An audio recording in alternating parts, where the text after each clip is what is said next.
بینەرانی عزیزی پێشەنگ TV ئێوارەتان باش. من بنار مستەفا لەگەڵ هاوکارم سوام حسین بەرنامەکانی ئەمڕۆ 1 تەمموزی 2021 پێشەنگ TVتان پێشکەش دەکەین. هیوادارین جێ ڕەزامەندی ئێوە بێت. عزیزان بەرنامەکانی ئەم شەومان لە سێتەوەری جیاوازبێک هاتووە. سەرەتا سەبارەت بە کەیسی زیندانی کراوانی چالاکوانان و ڕۆژنامەنووسان لە بادینان چاوپێکەوتنێکمان لەگەڵ ئاڵافەرش دەبێت. وا دواتر سەبارەت بە کەرتی پەروەردە لە کوردستان بابەتێکی تری بەرنامەکانی ئەمڕۆمانەکە هاوکارم سوام حسین لەگەڵ بەڕێز هۆمەر قەرەداخی گفتوگویەک ئەنجام دەدەن و لە دوا بڕگەی بەرنامەکانی ئەم ڕۆژماندا سەبارەت بە ناڕەزایەتی کرێکاران لە ئێران تەورێکی تری بەرنامەکانی ئەمڕۆمان دەبێت. لەگەڵمان بن بۆ بەرنامەکانی ئەمڕۆمان.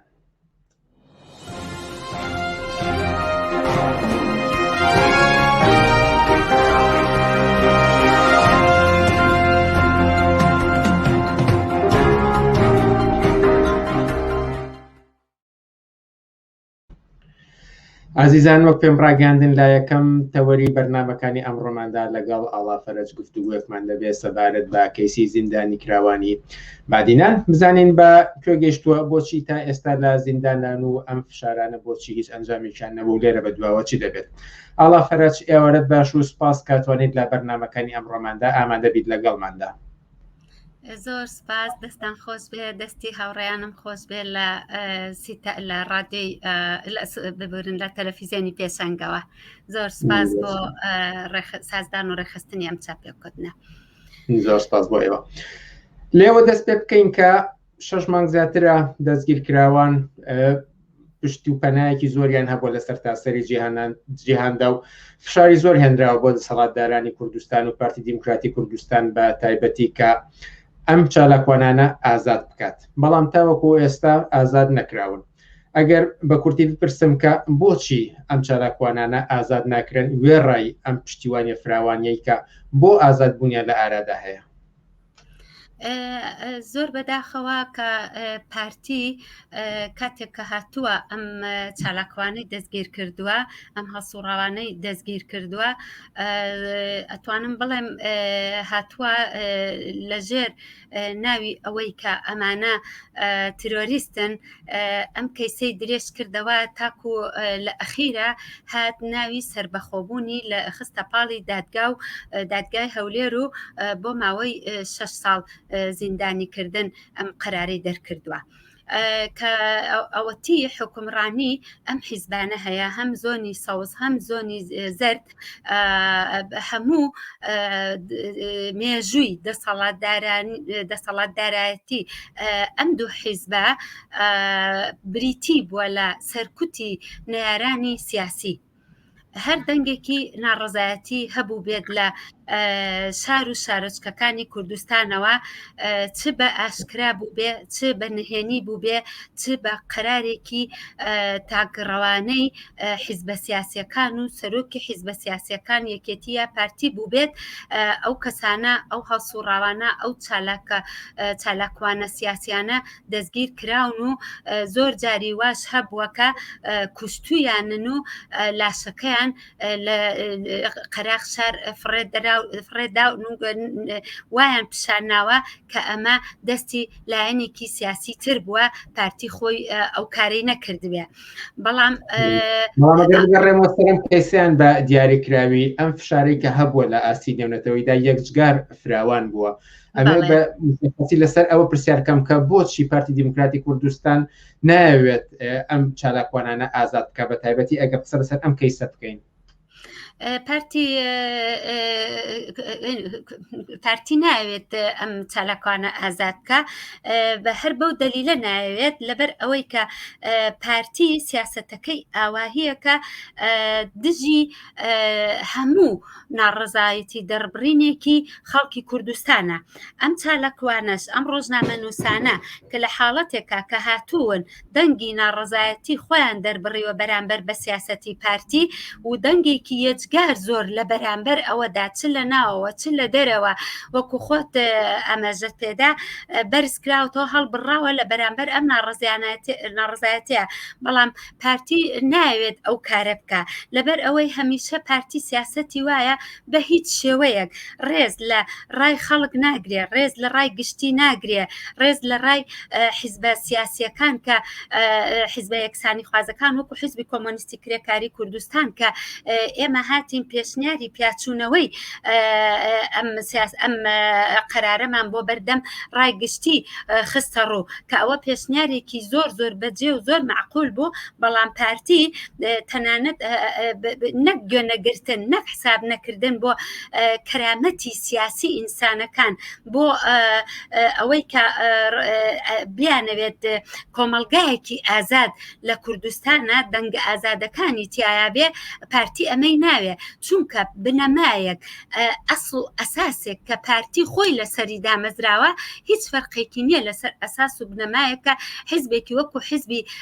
بەعز سیاسەتەکانی خۆی بدش بە خەڵک و دیکتاتۆریەتێک کە ئەو حیزبا هەی بوو لە زمانی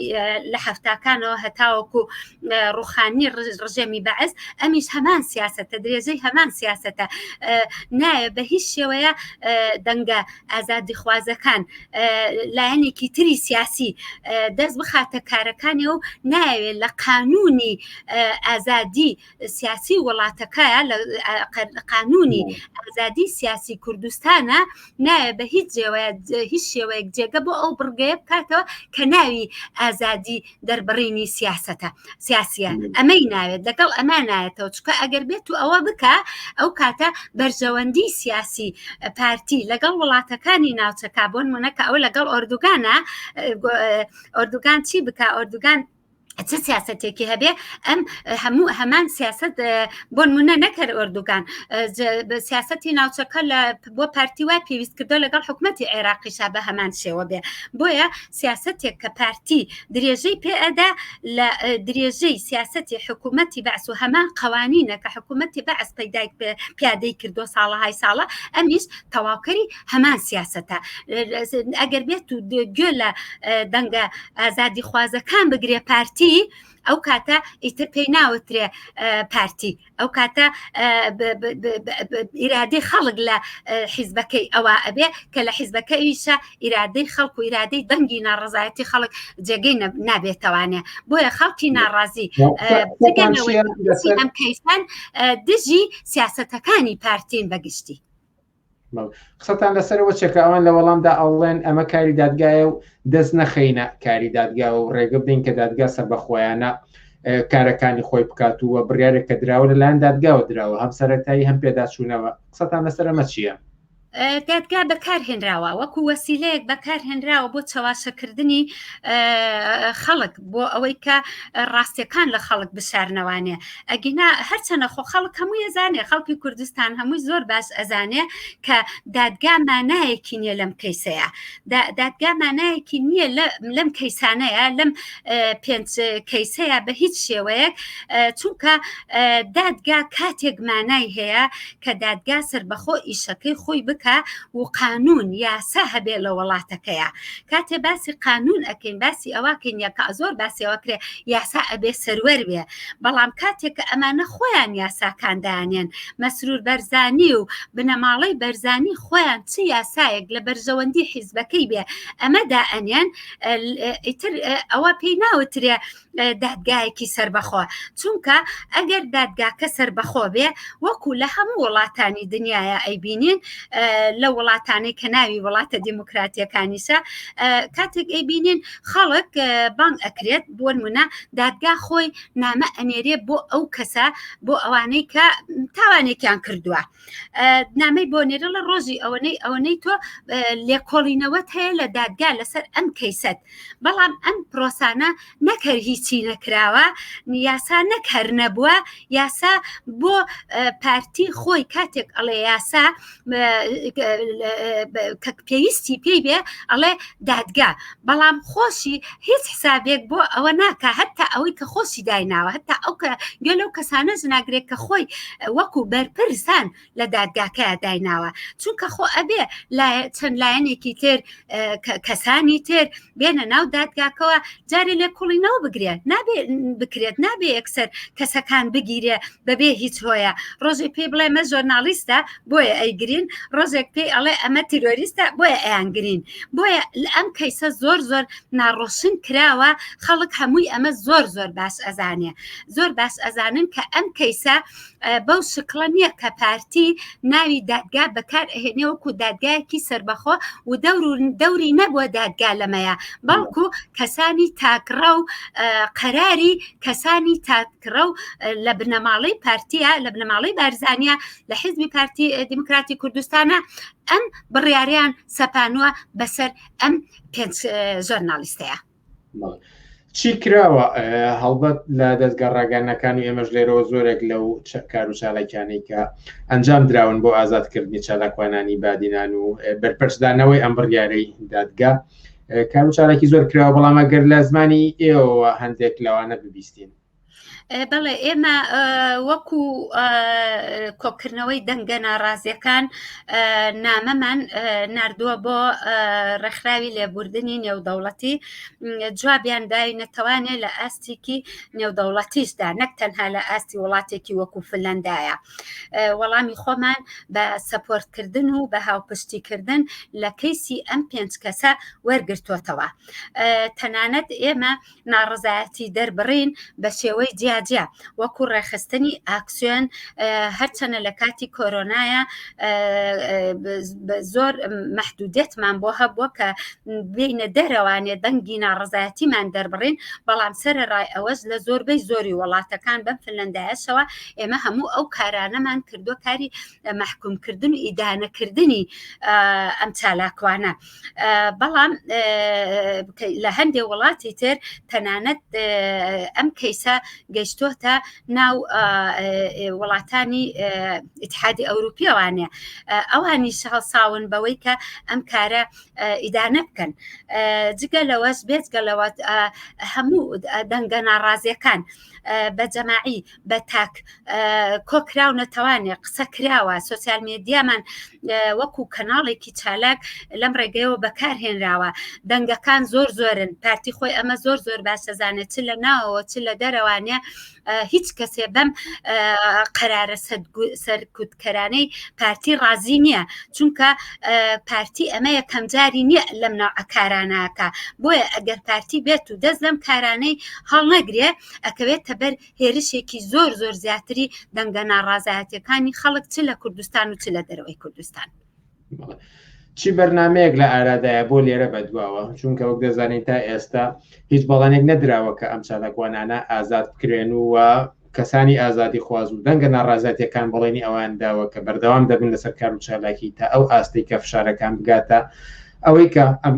چالاکوانانە ئازاد بکرێن بەرنامەی لێرە بەدواوە چی لە ئارادایە. ئێمە وەکو لە سەرەتادا باسم کرد ئەو پێشنیارە کە بۆ پیاچوونەوەی بەردەم ڕایگشتی سەبارەت بە دەستگیرکرد بە سزادانی هەڵسوڕانی سیاسی دووبارە دووپاتیەکەینەوە دووبارە ئەبێت دیسانەوانێ دەنگەکانی ڕایگشتی بۆ کۆبکەینەوانێ ئەم قەزەی کۆمەلگایە قەزەی ئەوەی کە ئازادی سیاسی لە کوردستانانیە و ئەمە هێرشێکی زۆر سەرکوتگەرانەیە بۆ سەر مافە ئینسانی و مافە هەرە سەرەتایەکانی خەڵکی کوردستان ئێمە کاری خۆمان وەکو حیزبی کۆمۆنیستی کرێکاری کوردستان هەم لە کوردستان هەم لە دەرەوە دیسانەوە ئیدامە پێدەدەینەوانێ بە هەمان شێوە نەک تەنها ڕێکخراوی لێبوردنی نێودەوڵەتی بەڵکو هەر ڕێکخراوێک کە خۆی بە ڕێکخراوێکی ئینسانی دیفاع لە مافەکانی ئینسانەکە ئێمە بە شێوەیەکی هەمیشەیی و بەگشتی لەگەڵ یانە لە تەماسا ئەبین لە تەواصلە ئەبین هەتاوەکو ئازادکردنی ئەم کەسانە و بەرقەرارکردنی ئازادی سیاسی وەکو یاسایەک لە کوردستانە چونکە لە کاتێکا کە ئەم 5 کەسە بۆ ماوەی 6 ساڵ زیندانی کراون کەواتە هەر کەسێک ئیتر ئەگەر بڵێ من بەم یاسای رازینیم من بە نەبوونی مەعاش رازینیم هەر کەس بڵێ من بە دژی کوشتنی ژنانم دژی سەرکوتکردنی دەنگە ئازادەکانم ئیتر ئەبێ فڕێدرێتە زیندانەوانە و هیچ کەس نەبێ لێ پرسێتەوە نا لەم ڕۆژ لە ئێستادا ساڵاتەکان زۆر بە خێرایی ئەگاتە دەست هەموو کەسێ ئەگاتە ناو زیندانەکان خۆیان بۆیە ئینسان فرسەتێکی زۆر باشی بۆ هەڵکەوتووە کە ئەم دەنگە ناڕەزایەتیانە زیاتر کۆ بکاتەوانێ و زۆر زیاتر بگاتە لەم پەڕی دنیاوە بۆ ئەو پەڕی دنیا تا بەدیهێنانی ئازادی سیاسی لە کوردستانە بۆیە ئێمە بەردەوام ئەبین وە جگە لەم بەردەوام بوونە هیچ ڕێگاچارێکی ترمان نییە.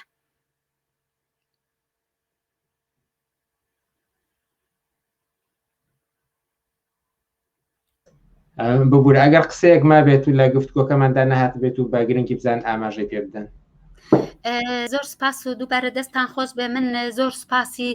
هەموو ئەو کەسانە ئەەکەم کە زۆر بە جورئەتەوە زۆر ئازایانە لە هەر شوێنێکی ئەم دنیاە بن دەنگی ناڕازی خۆیان لە بەرامبەر سزادانی هەڵسوڕاوانی سیاسی دەرئەبڕن و دەریان بڕیوە و ئەبێت لە هەوڵی زیاتر کۆکردنەوەی ئەم دەنگانەدابین هەتا فشارێکی زۆر زیاتری جیهانی بخەینە سەر پارتی دموکراتی کوردستان. زۆر سپاس بۆ ئێوە. ئاڵا فەرست زۆر سپاس بۆ ئەم دەرفەتەی پێداین. سپاس. بینەرانی ئازیز وچانێکی بچووک دەدەین و پاشان هاوکارم سەبارەت بە کەرتی پەروەردە لەگەڵ بەڕێز هۆمەر قەرەداخی گفتوگویەک ئەنجام دەدەن موچانێک و دەینەوە لات.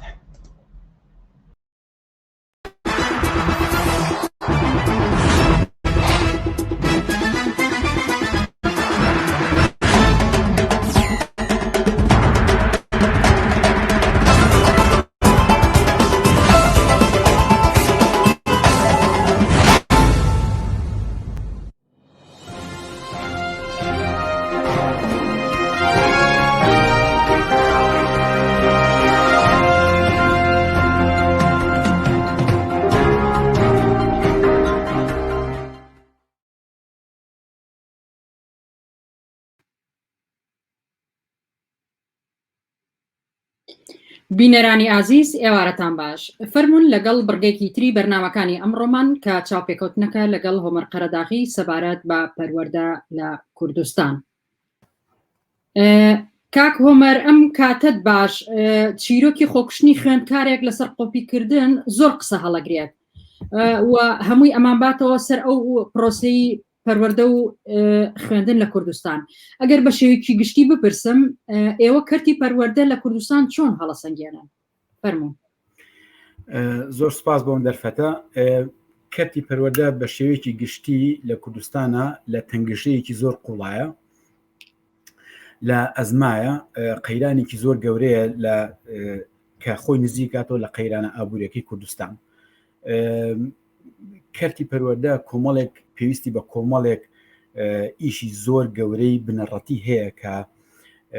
ئەگەر ئەو کارانە نەکرێ چۆن هەر بەرەو داڕمانە ڕوا زیاتر بەرەو داڕمانە ڕوا بەهۆی ئەوەی کە خەمساردێکی زۆر هەیە لە بوارەکە ئەحزابی سیاسی کوردستانوانەی کە دەسەڵاتیان بەدەستەوەی کەسیان احتیمام نایەن بە کەرتی پەروەردە کەسیان احتیمام نایەن بە ئایندەی ئەو مناڵ و خوێندکار و قوتابیانی کە لە ناو سیستەمەکە ئەژین. کەرتی پەروەردەی کوردستان کەرتێکە کە بە هیچ شێوەیەک پەیوەندی بە سیستەمی دیموکراتی بەڕێوەبردنی پرۆسەی فێرکاری نییە. یعنی ئەوان کار بۆ ئەوەکەن کە مرۆڤێکی جۆڕایەڵی جۆگر دروستکەن نەک مرۆڤێکی ڕەخنەگری بیرکەرەوە دروستکەن. دائما مرۆڤێک ئەگەر بیرکەرەوە بێ و ڕەخنەگر بێ دەسەڵات لەو جۆرە خەڵکانە ترسێ ئەگەر دەسەڵاتەکە دەسەڵاتێکی دام و دەستگایی نەبێت ئەگەر دەسەڵاتێک بێت زۆر گرنگ نایە بەڕە و بۆچوونی خەڵکەکە دەسەڵاتێک بێت کە زیاتر مەبەستی بێکە خۆی بمێنێت ئیتر بە هەر شێوەیەکی سەرکوتکردن بێت بە بۆچوونی من گەورەترین سەرکوتکردن لە کوردستانە کە هەیە بریتە لە سەرکوتکردن لە بواری پەروەردا لە بواری سیستەمی فێرکاریە لەبەرەوەی مرۆڤەکانی بێهیوا کردووە مرۆڤەکان ینی هەرچی متمانە هەیە بە ژیانی گەورە ساڵی مرۆڤەکان نیانماوە هەرچی متمانێ بە دەسەڵاتی سیاسی وڵاتەکان نیانماوە ئەمە وای کردووە کە ئەم بمتمانەیە بە بۆچوونی من گەورەترین زەرەرە کە دەسەڵاتی سیاسی کوردستان لە نەوەی داهاتووی کوردستانی یاوە کاکۆمەر زۆر جار کە لەسەر کەم کوڕیەکانی ئەم کەرتە قسە ئەکرێت لە وەڵامە ئەڵێن کە ئێرە کوردستانە و عێراق و ئەوروپانیا جوگرافیا و کۆمەڵگەیەکی جیاواز چەند قانیترە بەوەی کە ناکرێت ئەم کەرتە گۆڕانکاری ڕەشەی تێ ئەنجام بدرێت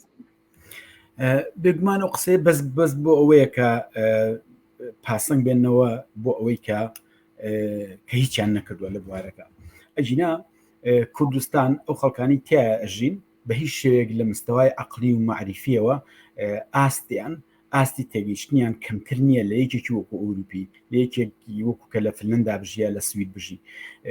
بە هیچ شێوە ئەو فەرقێ وجودی نیە چونکە گەر ئینسان باوەڕی بەوە بێکە ئینسانێکی سویدی لە ئینسانێکی کورد زیرەکترە کاتە باوەڕی بەوەیە کە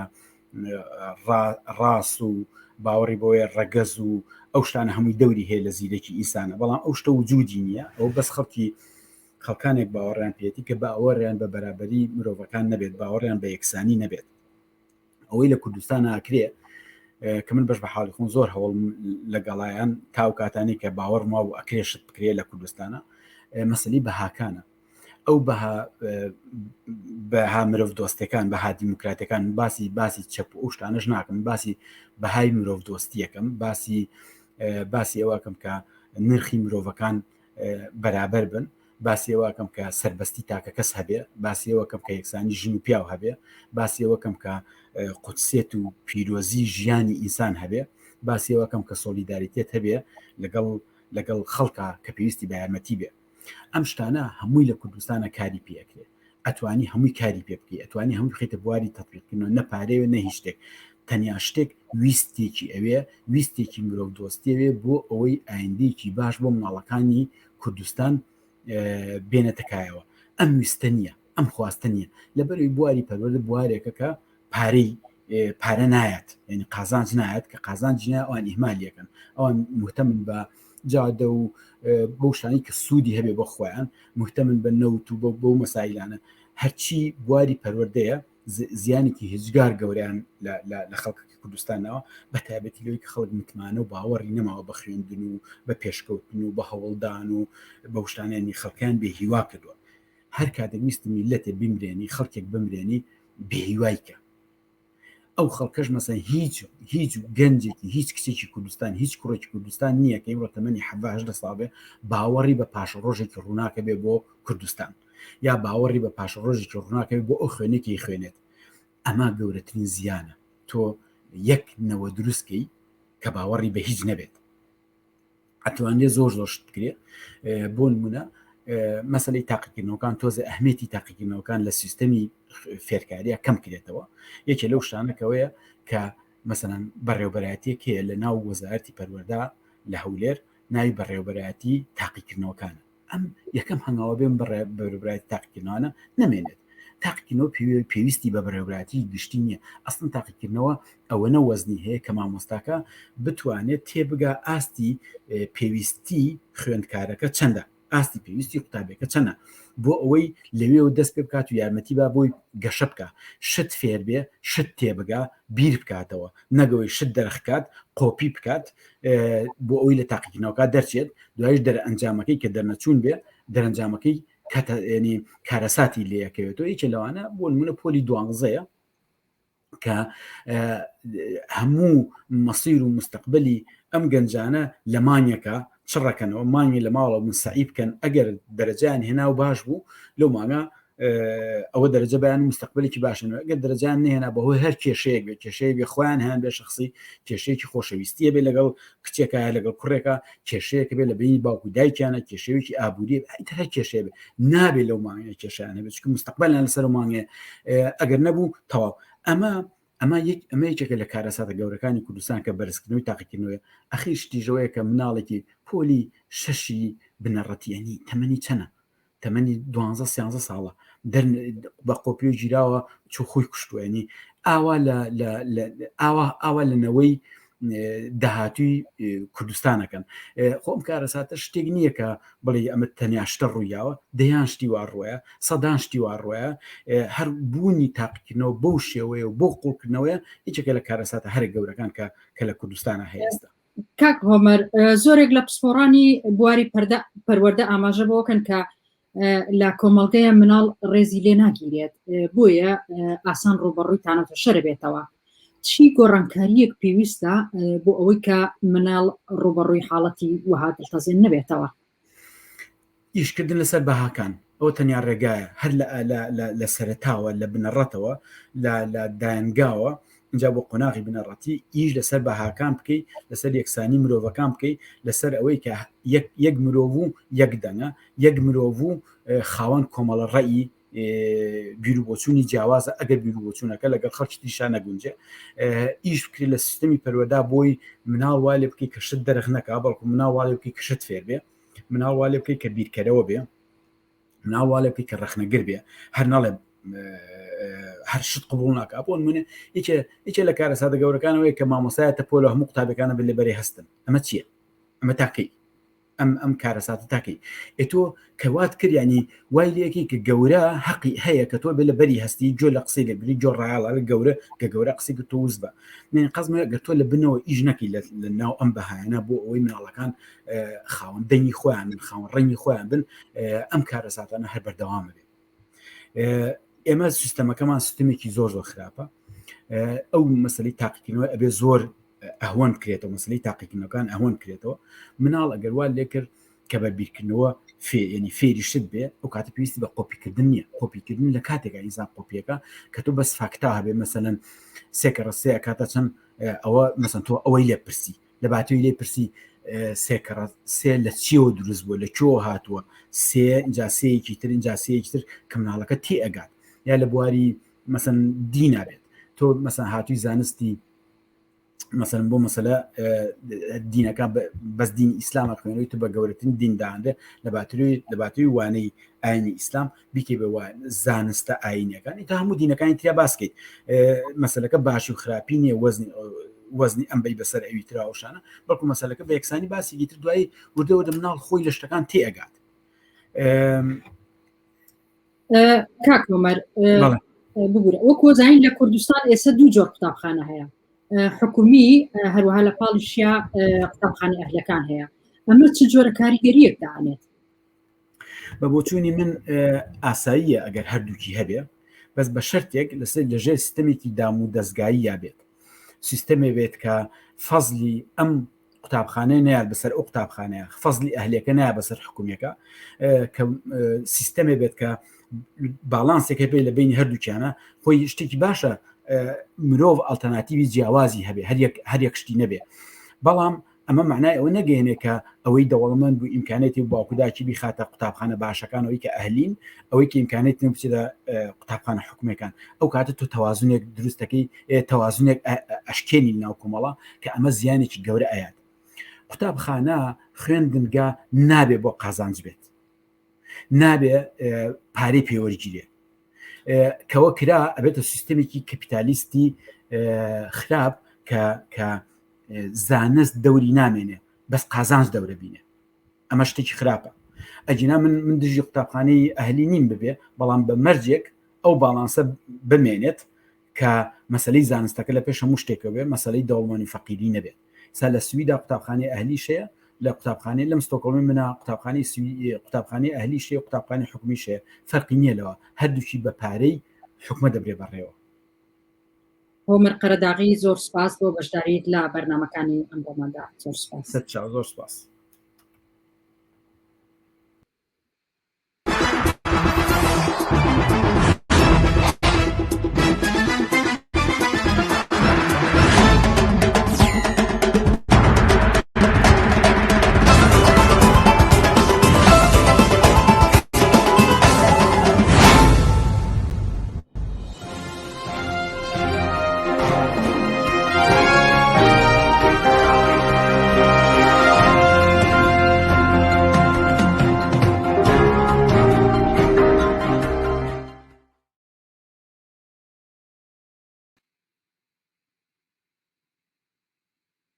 بینەرانی ئازیز لە کۆتا بڕگەی بەرنمەکانی ئەمڕۆمەدا تاوتوێی ناڕزایەتی کرێکارەکانی ئێران دەکەین و چاوپێکەوتنمان ئەبێت لەگەڵ سەهەند حوسێنی.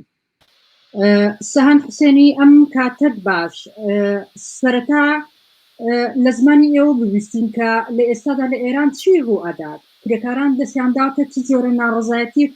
و گرنگترین داواکارەکانیان چییە؟ فەرموون. سڵاوەیە و بۆ بینەرانی بەڕێستان ئەوەی کە لە ئێران ڕوودەدا بە تەوری واقعی شاید بڵین لە توولی 40 ساڵ حاکمیەتی کۆماری ئیسلامیدا قەیرانەکانی ئەوەندە قوڵ نەبوو بێتەوە. جامعەی ئێران لەم دەورەیەدا حاڵەتێکی ئینفجاری بەخۆیەوە گرتووە و فاکتەرەکانی ئەوە ئەگەر نیشانی بدەین ئێترازاتی وەرسی هەر ڕۆژەی خەڵک بە جەماوەری و بە تایبەت کرێکاران لە گۆشە و کەناری ئێرانن. لەم دەورەیەدا ئەوەی کە ڕوویدا بە تایبەت و جامعەی بە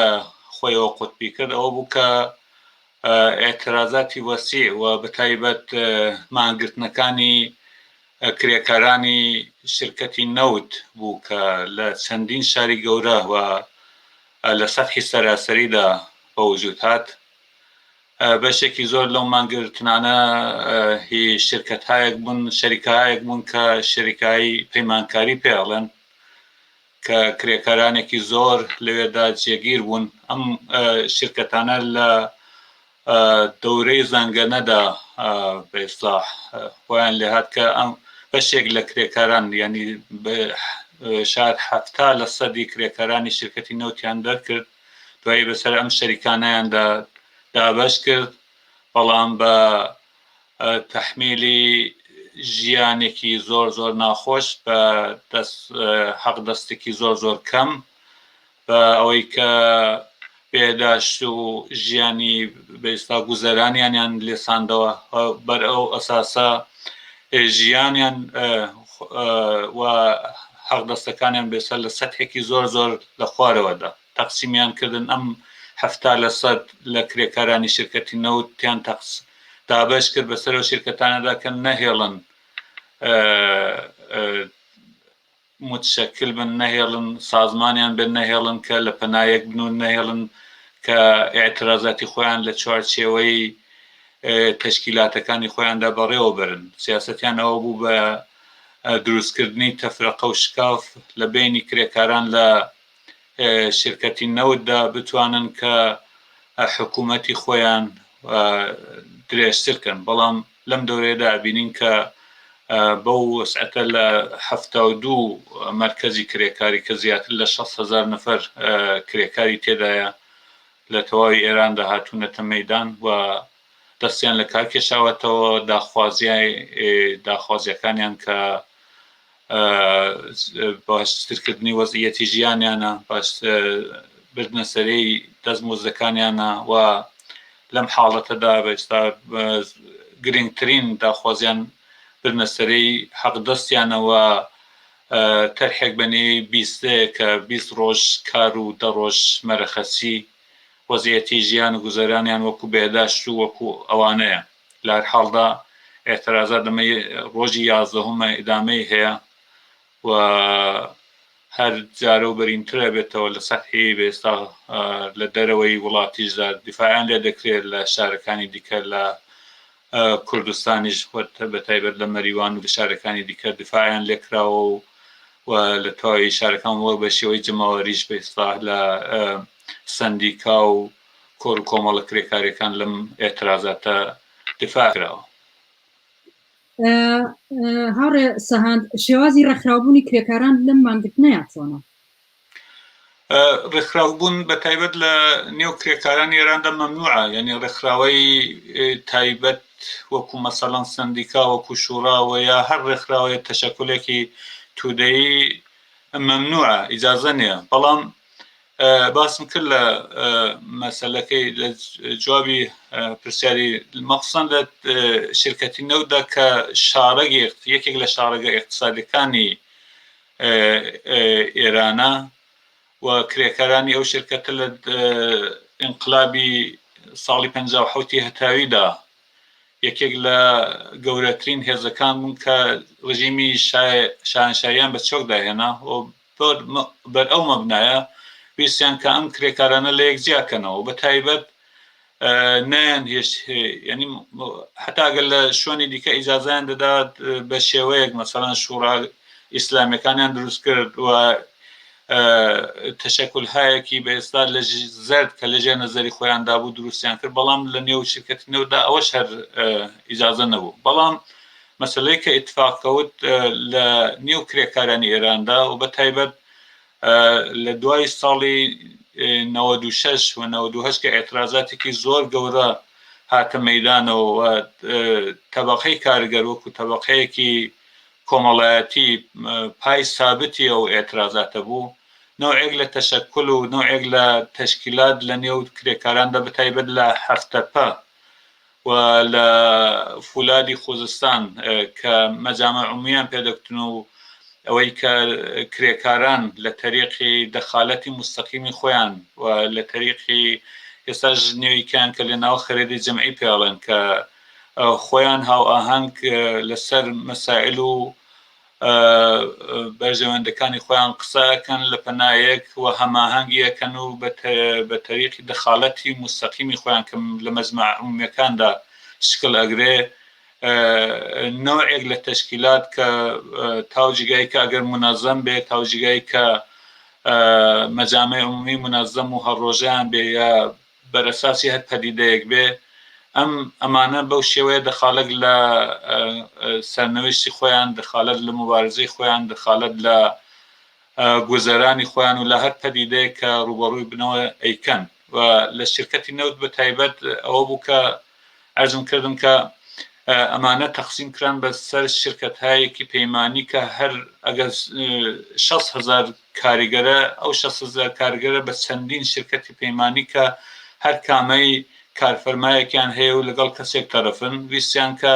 ڕێگا لە تەشکیلات و ڕێگا لە ئەوەی کە خەرێدی جەمعی پێڵەن بگرن بەڵام ئبتکاری کرێکاران لە ئێران ئەوەشی بەربەست کرد و ئەم سیاسەتەی جمهوری ئیسلامی و کۆماری ئیسلامی وەکو ڕژیمی بورژوازی لە ئێرانی بەشکست کێشە تەشکیلاتێک کە لە پشت ئەو کرێکارانەوە ئەویش هەر بە شێوەی خەرێدی جەمعی و مەجمع عمومیەکە کە زۆرتر ئەوەی تا ئەو جیگایی کە ئاگادارین بە شێوەی بەئێستا لە فەزای مەجازیدا یەکتر پێیاکەن و وابزان لە تەریخی تلگرام و ئەوانەوەیە کە هاو ئاهەنگیەکان بۆ ئەوەی کە دەخالت بکەن بۆی کە ئێتسابی خۆیان بەرەو پێشبەرن بۆی کە لەسەر مەسایلێک کە لەو ئەو معزەلاتی کە ڕوبەڕوون پێکەوە ساز دەبن و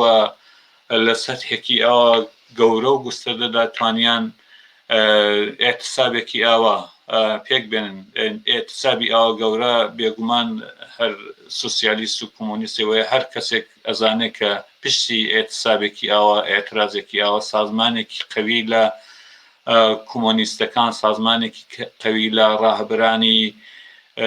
ئاگای سوسیالیست و ڕابرانی کرێکاریەک ئەگەر نەبێ ممکن نابێت بۆ پێەیە لە ڕووی ئێتسابی سەراسەریەوە لە ڕووی ئەم ئێتسابە داخوازیانەی کە ئەلانەکانە هەیە نیشان لەوەدا کە ئەم بەشە لە تەبەقەی کارگەر توانیویەتی بەسەر دابەشبوون و شەقەشەقەبوونی خۆیدا زاڵ بێ و نەوعێک لە سازمان کە ئیمکانان هەمان مەجمع عمومی و خەرێدی جەمعی بەڵام زۆرتر چونکە نەوانە تیکە تیکە کراوان زۆرتر بە شێوەی مەجازی و تاوجیگایکە بۆیان ڕەخساوە ڕاهبرانی ئەم ئێترازاتە ئەگەر ڕێگای مەجازیان نەبوو بێت لە تەریقی ئینترنێتەوە نەیانتوانی بێ بە ڕێگای دیکەوە توانیوانە ارتباط لەگەڵ یەک بگرن و ئەو هاو ئاهەنگە گەورەیە سازمان بدەن کە نەتیجەکەی ئەوەی ئەبینین کە هەرێستاژ بەردەوامە ئێتسابەتانە هەرێستاژ بەردەوامە و لە سەرحێکی گەورەدا خەریکە ڕقەمە خوا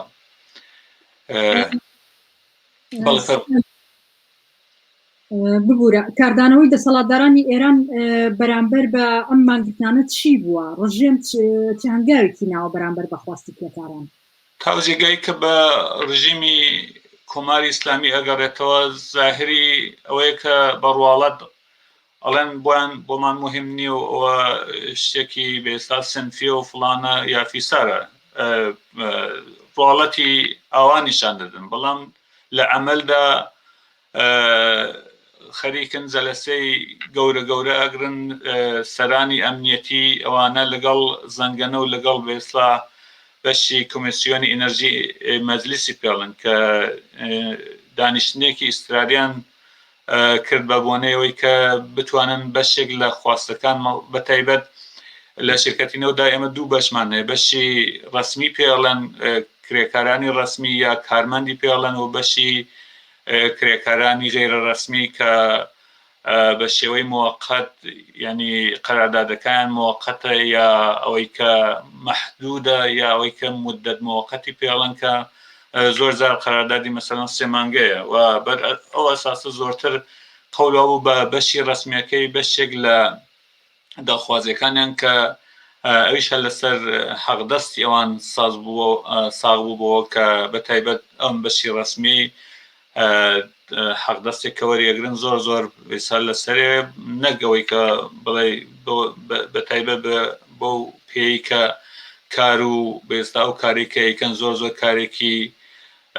سەختە و لە شرایەتێکی بێستا زۆر گەرم و ویشکدا ئەیکەن و فشارێکی زۆریان بۆ دێ بەڵام بۆ پێ کوتیان ئێمە بەشێک لە خواستەکانی ئەوانە جواب بدەینەوە و بەو تەریقە ویستیان دووبارە شکاف لە نێو بەشی ڕسمی لەگەڵ بەشی غێرە ڕسمی کرێکاران پێک بێنن باوەی کە ئەیانزانی و خودی کرێکارانی ڕسمی ئەزان حتا ئەوەی کە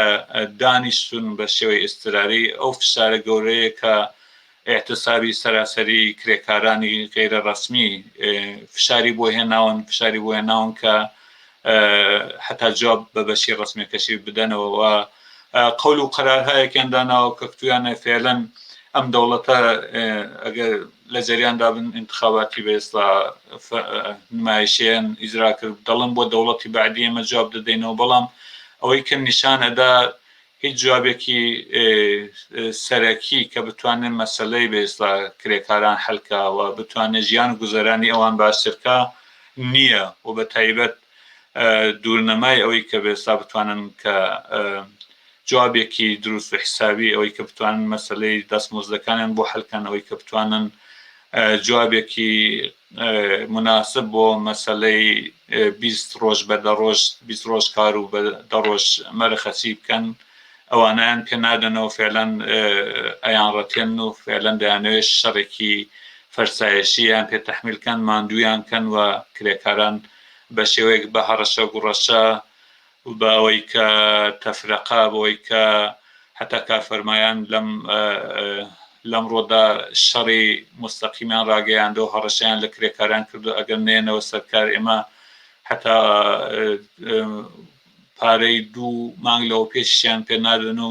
لە کاریش دەریان دەکەن ئەم شەڕەڕەوانیە ئەم شەڕی کە لەگەڵ کرێکاران دەستیان پێکردو هەم لە تەریق حکوومەتەوە هەم لە تەریق ئەو کەس کارفەرماکانەوە کە شرکەتەکان